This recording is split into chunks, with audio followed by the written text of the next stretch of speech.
Bismillahirrahmanirrahim. I am your physics teacher Shazia from Government Degree College F Block, Rawalpindi. Today is the 25th lecture of week 5. We will continue chapter number 13. The learning objective of today's lecture is to define simple and complex network and explain the Kirchhoff rule. आज का topic है Kirchhoff rule. Kirchhoff rule में कि हम ये rules के से पढ़ के हमें ये पता चलता है कि हमने सर्किट्स को किस तरह से सॉल्व करना है। 2 टाइप के सर्किट होते हैं हमारे पास, एक सिंपल सर्किट और एक कॉम्प्लेक्स सर्किट। सिंपल सर्किट क्या है? ए सिंपल सर्किट में consist of more than one resistor but at single voltage source, यानी कि एक बैटरी लगी होती है और 2 रेजिस्टर्स लगे होते हैं, तो उसे आप सिंपल सर्किट कहेंगे। कॉम्प्लेक्स सर्किट क्या है? When an electrical circuit consist of number of resistance and a number of electrical voltage sources then the circuit is called the complex circuit. अब उसमें क्या है कि कॉम्प्लेक्स सर्किट के लिए भी हम जो है वो किरचॉफ रूल यूज करते हैं। अब ये देखें कि अगर आपके जो सर्किट यूज कर रही हैं वो सर्किट सीरीज में है, पैरेलल में है, तो उसमें 2 वायर्स लगी हैं, तो जहां पे 2 वायर्स कनेक्ट हो रही हैं, मिलती हैं आपस में, तो उसे हम कहते हैं कि ये नोड है। 3 और मोर वायर्स और कंडक्टर जहां पे मीट करेंगे उसे आप कहेंगी कि ये जंक्शन है। किरचॉफ जो होगा वो फर्स्ट रूल क्या है? फर्स्ट रूल, इस फर्स्ट रूल जो है ये करंट बेस रूल है, करंट पे बेस करता है। करंट, इसके जो है डेफिनेशन क्या है? The sum of all the currents flowing towards the point is equal to the sum of all the current flowing away from the point is called the Kirchhoff first rule। और फिर Kirchhoff first rule की definition आपको अक्सर ही आ जाती है लिखने के लिए कि आप दोनों रूल्स की डेफिनेशन लिख दें। इसका मतलब ये हो गया कि अब आपके पास algebraic of sum of current is equal to 0, ये वैल्यू आ गई।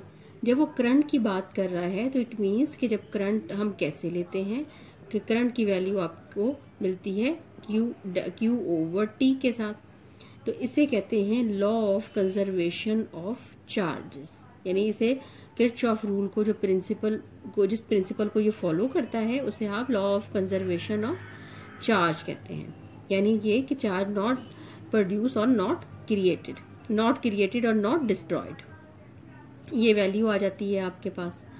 फिर इसमें कि अब आपने इसको एक्सप्लेन कैसे करना है। जैसे इसकी डेफिनेशन है, सपोज करें कि आपकी बुक में भी ये डायग्राम बनी हुई है सेकेंड ईयर, और इस डायग्राम में इसमें उन्होंने एक पॉइंट लिया हुआ है जहां से करंट लीव होता हुआ नजर आएगा, आपको एंटर होता हुआ नजर आएगा।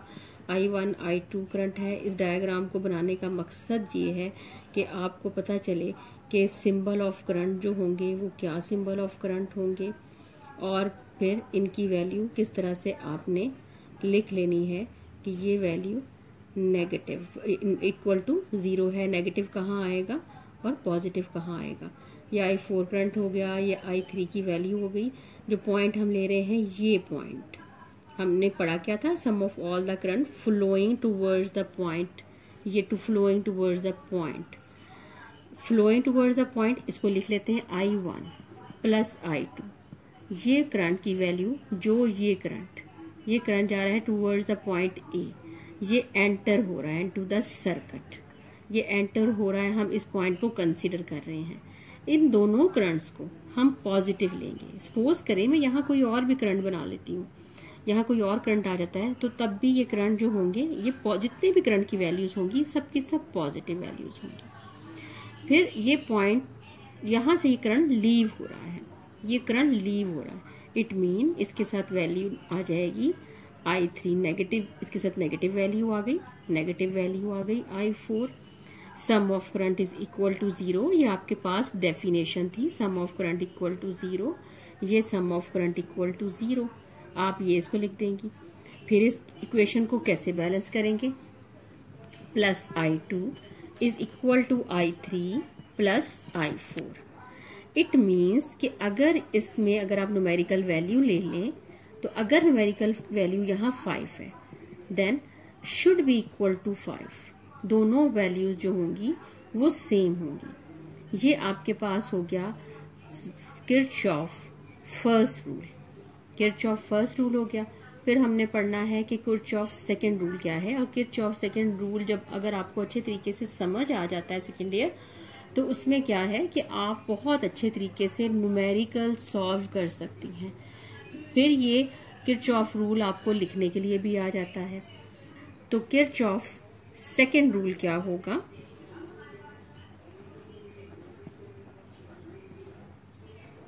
ये आ गया जी किरचॉफ सेकंड रूल।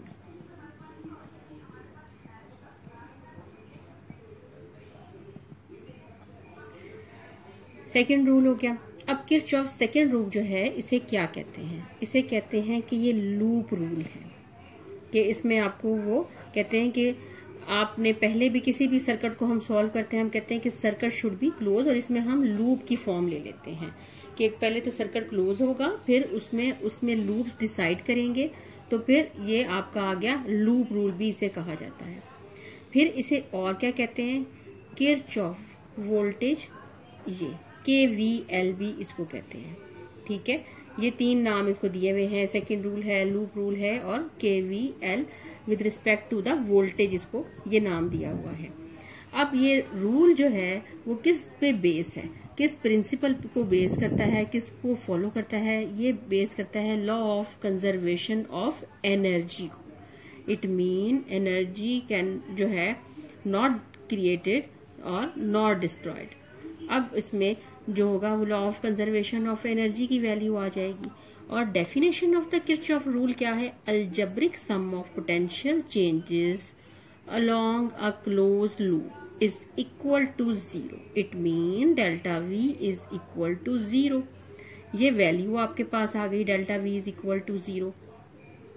अब अगर आप यहाँ देखें तो यहाँ उन्होंने एक सर्किट बनाया आपकी बुक में, और इसमें वैल्यूज लगाई हैं। जैसे मैंने आपको कहा था कि कॉम्प्लेक्स सर्किट होगा, बैटरीज जो होंगी एक से ज्यादा बैटरीज होंगी। फिर आपको इसमें लूप बनाना बताएंगे कि लूप कैसे बने हुए हैं।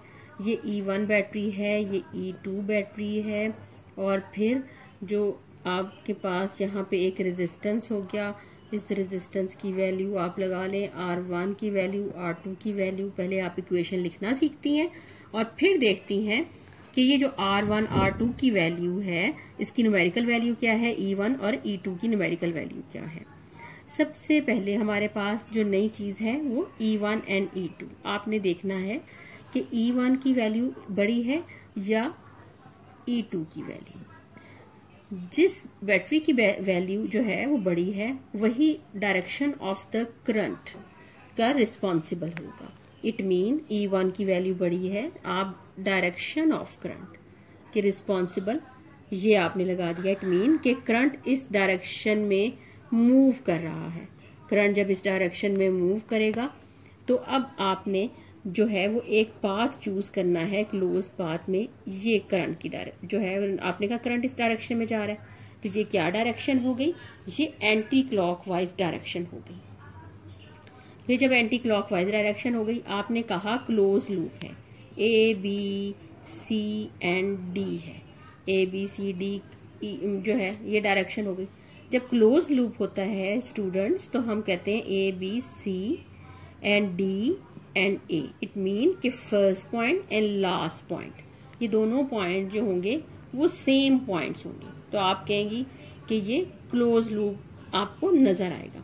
अब ये कि हम इसको पढ़ना शुरू करते हैं कि इसको हम पढ़ते किस तरह से है। इसकी इक्वेशन आपने लिखनी है, वो इक्वेशन आपने लिखनी है law of conservation of energy के पॉइंट ऑफ व्यू से।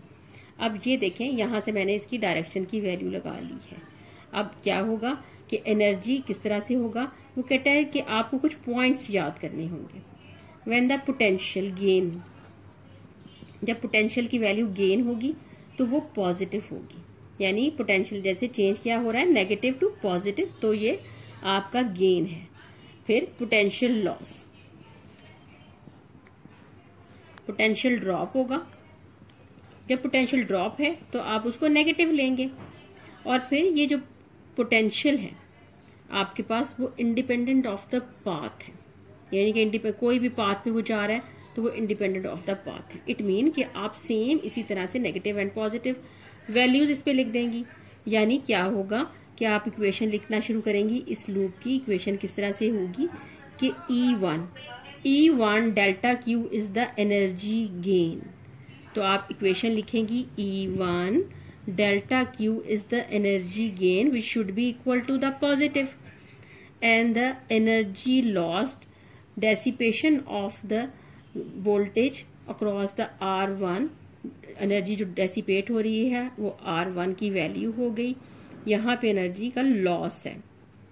Current pass through the resistor R1 the charge delta Q loss energy. तो इसकी लिए हम नेगेटिव साइन लिखेंगे। Current I is flowing through the circuit, resistance R delta Q की value हो गई। नेगेटिव साइन हो गया। यहाँ पे देखें ये negative sign E2 delta Q, E2 के इधर इसके साथ जो नेगेटिव साइन आपने लिखा है, ये नेगेटिव साइन क्यों लिखा है? इसलिए कि यहाँ पे लॉस ऑफ जो है वो पोटेंशियल है। क्योंकि लॉस ऑफ पोटेंशियल किस तरह से कि यहाँ से हम हाई पोटेंशियल से लो पोटेंशियल की तरफ आ रहे हैं, तो नेगेटिव साइन होगा। पॉजिटिव साइन कब होगा? जब हम लो से हाई की तरफ जाएंगे, इसलिए इसके साथ नेगेटिव साइन आ गया। फिर यहाँ पे R2 की एक ही हमारे पास रेजिस्टर रह गया, उसकी R2 की वैल्यू है। तो अब क्या है कि यहाँ पे इसके साथ आएगा नेगेटिव साइन। नेगेटिव साइन आएगा R2 delta Q equal to 0 which is the Kirchhoff rule की। ये देखें किरचॉफ रूल में इक्वल टू 0 ये वैल्यू उन्होंने इस तरह से लिख दी। ये इक्वेशन आपको बनानी आनी चाहिए। सबसे पहले आपने करंट की डायरेक्शन लिखनी है, फिर आपने सेकेंड पॉइंट पे ये आपने इसको इस तरह से कर लिया। ये आपने दो काम करने हैं जब आपको सर्किट गिवन होगा। आप न्यूमेरिकल सेकेंड ईयर इसमें देखिएगा कि न्यूमेरिकल भी आपको नजर आएंगे कि न्यूमेरिकल बहुत सारे न्यूमेरिकल 13 चैप्टर के वो इसी पे बेस हैं। अगर आपको ये चीज समझ आ गई तो फिर आपको ये चीज समझ आएगी, तो फिर आपको इक्वेशन लिखने भी आ जाएगी। आप इसको सॉल्व भी कर लेंगी कि ये किस तरह से वैल्यू जो है वो इंक्रीज और डिक्रीज हो रही है। अब वो कहते हैं कि आपकी बुक में भी उन्होंने लिखा हुआ है, आपने कुछ पॉइंट्स हैं उनको याद कर लेना है, इसी तरह से उनको इन पॉइंट्स को लिख लेना है। उसमें क्या होगा, उन्होंने कहा है कि इसका प्रोसीजर क्या होगा। Draw the circuit diagram, choose the loop in such a way that each resistance is include at least once in the selected drop. बार बार एक ही रेजिस्टर को आपने नहीं लेना, आपने एक ही रेजिस्टर लेना है।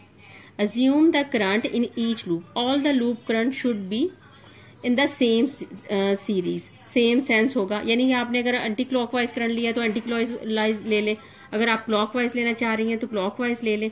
मगर आपके पास अगर 2 लूप्स हैं, अगर एक में 1 एंटी क्लॉकवाइज लेंगी, अदर में क्लॉकवाइज ले लेती हैं। अगर आपको सॉल्व करना आता है देन आप सॉल्व कर सकती हैं। अदरवाइज मगर उन्होंने कहा है कि आप एक ही डायरेक्शन में ले लें तो ये आपको इजी रहेगा। या आप एंटी क्लॉकवाइज ले लें या आप क्लॉकवाइज ले लें, एक ही तरह का करंट की वैल्यू ले लें। फिर उससे ये होगा कि आप करंट की जो वैल्यू होगी, जब आप इसमें न्यूमेरिकल वैल्यूज पुट कर लेंगी तो आपको ये भी पता चल जाएगा कि R1 R2 की न्यूमेरिकल जो वैल्यू वो यहाँ पे पुट करेंगी तो ये इक्वेशन हमारे पास सॉल्व हो जाएगी। जब 2 लूप्स होंगे तो 2 इक्वेशंस होंगी। यहाँ पे एक सिंगल लूप है तो ये एक सिंगल इक्वेशन है।